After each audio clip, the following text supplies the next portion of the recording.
Setelah kemerdekaan Indonesia di tahun 1945, Indonesia itu sempat mewarisi ekonomi yang kacau akibat perang dan kolonialisme. Dan pemerintah Soekarno saat itu mencoba membangun identitas nasional yang kuat, termasuk melalui kebijakan ekonomi. Dan di akhir tahun 1950-an, pemerintah menasionalisasi banyak perusahaan Belanda. Secara politik, langkah ini populer karena dianggap memperkuat kedaulatan nasional. Namun secara ekonomi, banyak perusahaan yang kehilangan manajemen dan efisiensi sehingga produktivitas sempat menurun saat itu. Di saat yang sama, pemerintah membiayai proyek-proyek besar dan konfrontasi politik luar negeri dengan mencetak uang. Akibatnya, inflasi melonjak sangat tinggi. Dan di tahun 1960-an, Indonesia mengalami hiperinflasi yang menghancurkan daya beli rakyat. Karena inflasi tak terkendali, pemerintah melakukan sesuatu yang disebut dengan redenominasi pada tahun 1965. Jadi saat itu 1.000 rupiah lama menjadi 1 rupiah baru. Langkah ini bukan solusi ajaib, melainkan upaya administratif untuk menyederhanakan angka yang sudah terlalu besar akibat inflasi. Dan kondisi ekonomi yang buruk ditambah ketegangan politik menjelang tahun 1965 membuat kepercayaan terhadap rupiah jatuh. Dan masa akhir Soekarno menunjukkan pelajaran penting bahwa retorika anti-imperialisme dan kebanggaan nasional tidak cukup jika ekonomi tidak dikelola dengan disiplin. Kemudian ketika Presiden Soeharto mengambil alih kekuasaan pada akhir tahun 1960-an, prioritas utamanya adalah menstabilkan ekonomi. Pemerintah Orde Baru bekerja sama dengan teknorat ekonomi dan lembaga internasional untuk mengendalikan inflasi. Dan di awal pemerintahan Soeharto, inflasi yang sempat mencapai ratusan persen berhasil ditekan drastis. Saat itu rupiah menjadi lebih stabil dan ekonomi mulai tumbuh ya berkat adanya eksploitasi minyak dan gas bumi, peningkatan investasi asing, pembangunan infrastruktur dan industrialisasi. Era 1970-an hingga 90-an itu sering dianggap sebagai periode keemasan stabilitas ekonomi Indonesia. Saat itu nilai rupiah relatif terkendali dan pertumbuhan ekonomi rata-rata cukup tinggi. Namun stabilitas itu ternyata rapuh. Ketika krisis finansial Asia melanda pada tahun 1997, rupiah runtuh secara dramatis. Dari sekitar 2.500 rupiah per dolar US, nilai rupiah sempat anjlok lebih dari 15.000 per dolar US. Krisis ini dipicu karena saat itu ada banyak utang luar negeri yang cukup besar, kemudian juga sistem perbankan yang lemah, dan korupsi yang terjadi di mana-mana. Dan keruntuhan rupiah itu otomatis memicu adanya PHK massal, inflasi, dan juga kerusuhan. Dan akhirnya kejatuhan Soeharto pada tahun 98 itu menjadi pelajaran dari era ini. Yang bisa kita pelajari adalah stabilitas ekonomi yang tampak kuat itu bisa runtuh jika fondasinya penuh dengan hutang dan tata kelola yang buruk. Dan setelah tahun 98, Indonesia itu memasuki era reformasi. Sistem politik menjadi lebih demokratis, tetapi tantangan ekonomi tetap besar. Dan saat itu Bank Indonesia diberi independensi, yang cukup besar. Kemudian pemerintahan B.J. Habibie fokus pada pemulihan pasca krisis. Rupiah saat itu sempat membaik, tetapi kondisi politik yang tidak stabil membuat pasar tetap berhati-hati. Dan di masa Gus Dur, itu dipenuhi dengan ketidakpastian politik yang mempengaruhi kepercayaan investor. Dan saat itu rupiah kembali berfluctuate atau naik turunnya secara tajam. Dan di era Megawati, ekonomi mulai lebih stabil. Rupiah perlahan menguat dibandingkan di saat masa krisis. Dan di bawah SBY, Indonesia menikmati periode stabilitas ekonomi yang cukup signifikan ya. Saat itu pertumbuhan ekonomi cukup konsisten, inflasi terkendali, dan cadangan devisa meningkat. Dan rupiah bergerak di kisaran yang lebih stabil dibandingkan di era krisis, di mana itu era sebelum SBY. Dan Indonesia juga mendapatkan kembali kepercayaan investor secara internasional. Namun ketergantungan pada komoditas dan konsumsi domestik tetap menjadi kelemahan struktural atau the drawbacks of the economy here in Indonesia. Dan di masa Jokowi itu adalah masa yang dikenal dengan pembangunan infrastruktur yang cukup masif. Pelabuhan dibangun di mana-mana, bandara, dan banyak proyek yang strategis. Meski pertumbuhan ekonomi cukup baik, rupiah tetap mengalami tekanan dalam beberapa periode, terutama saat Bank Sentral US itu menaikkan suku bunga. Terus saat itu juga ada pandemi COVID, dan otomatis terjadi ketidakpastian ya secara global. Dan di masa pandemi rupiah juga sempat melemah, namun kebijakan keuangan yang cukup signifikan itu membantu pemulihan ekonomi di saat itu. Dan era Jokowi menunjukkan bahwa pembangunan fisik saja tidak otomatis membuat mata uang itu kuat ya. Tetapi yang membuat mata uang kuat itu adalah produktivitas, ekspor impor, dan juga daya saing industri. Apakah industri kita tuh bisa bersaing secara global? Apa yang bisa kita jual secara global? Bukan cuma sumber daya alam aja, tapi juga human resource-nya, teknologinya. Sekarang mari kita masuk ke era Prabowo, dimana aku tahu lately banyak drama di sini, but I'm going to talk a little bit about Prabowo era ya.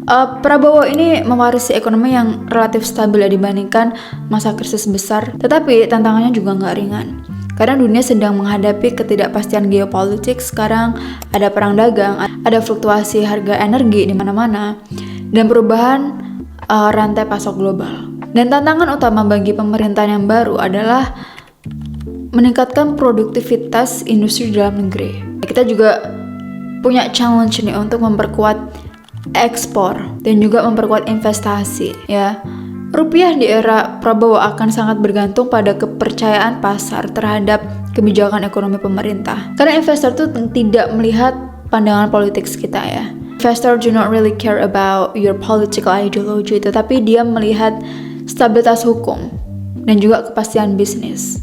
Why they want to invest in this country. Dan nilai rupiah itu tidak bergerak secara acak ya. Ada beberapa faktor utama yang menentukan kekuatan atau kelemahan nilai rupiah. Yang pertama itu pasti adanya hutang dan defisit, terus juga ada suku bunga, ada neraca perdagangan, dan ekspor yang lebih besar daripada impor membantu memperkuat rupiah karena lebih banyak devisa yang masuk. Tetapi kalau kita tergantung pada impor, terutama energi dan bahan baku, maka di situ ya otomatis rupiah akan melemah. So the more products you create, the more ideas you sell, the more technology you offer to the world, the more money will come to this country. Tapi kalau secara SDM kita tidak ada yang bisa kita over ke negara, kita nggak ada produk yang mind blowing, cutting edge technology, what do you expect? Lagi-lagi what do you expect? Aku udah bilang ya di video aku sebelumnya, seberapa pun besar guys sumber daya alam kita, kalau kita tidak tahu cara mengelolanya, kita tidak ada education, kita tidak ada pendidikan yang bagus, at the end of the day you will always depend on other countries. And now let's talk about Iran, karena Indonesia itu sering banget ya memuja-muja Iran. Indonesia sering banget kayak menunjukkan solidaritas politik terhadap Iran, terutama dalam isu-isu internasional dan retorika anti barat. Tapi Iran tuh juga mengalami kemunduran ekonomi yang kalau aku bilang jauh lebih buruk ya daripada apa yang terjadi di Indonesia. Oke. Banyak kelompok di Indonesia tuh memuji Iran sebagai simbol perlawanan terhadap hegemoni global. Namun ada pertanyaan yang jarang dibahas secara jujur. Mengapa Indonesia memuji Iran padahal kondisi ekonomi dan mata uang negara itu juga sangat lemah? Bisakah kalian bayangkan what would happen kalau kita juga diboykot, kalau misalkan kita juga dapat sanksi, what would happen to this country? Can you imagine? First thing first, I do not care about political ideology. Aku nggak peduli political ideologi suatu negara tuh kayak gimana. As long as suatu negara itu punya welfare yang baik ya, kayak Malaysia itu kan welfare-nya jauh lebih baik ya daripada Indonesia. Even mungkin di sana termasuk negara Islam, I do not know, but they care a lot about the education, they care a lot about the teachers, they care a lot about the people. Jadi negara maju atau enggak tuh kita ukur dari welfare-nya, dari education-nya, dari kesehatannya, right?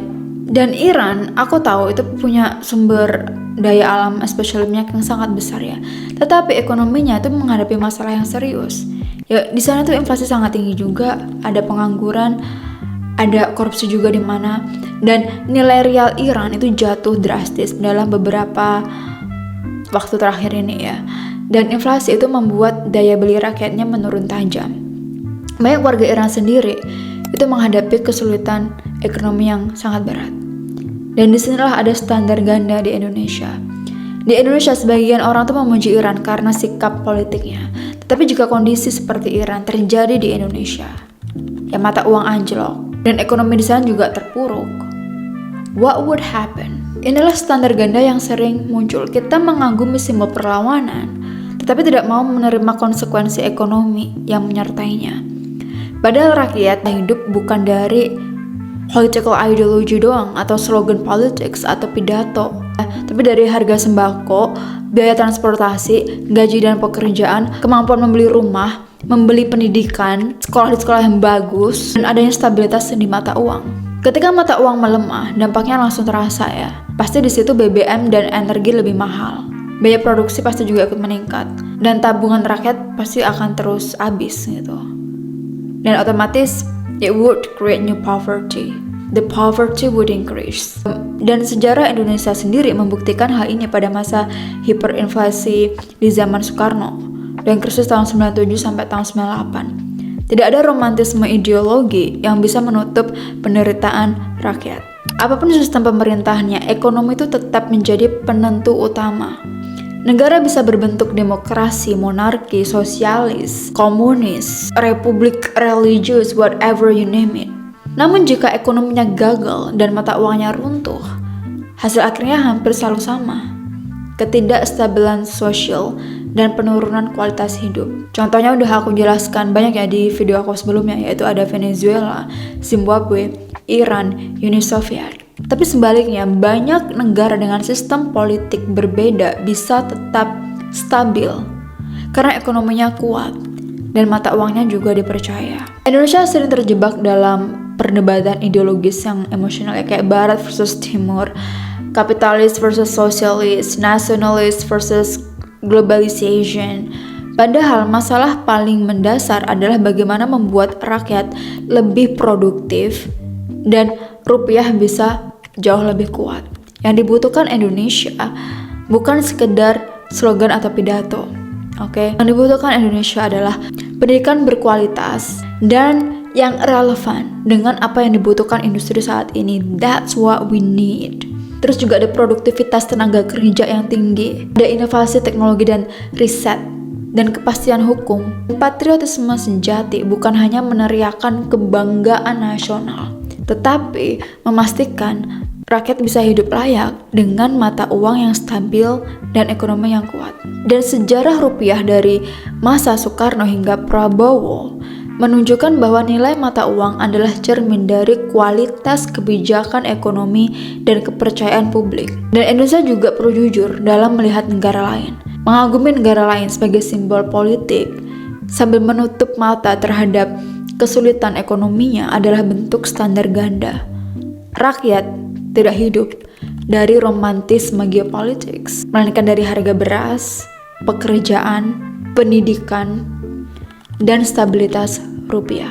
Pada akhirnya, apapun sistem pemerintahannya, jika ekonomi dan mata uang sebuah negara itu melemah, maka negara itu akan terapuh. Dan sejarah dunia sudah berkali-kali membuktikannya.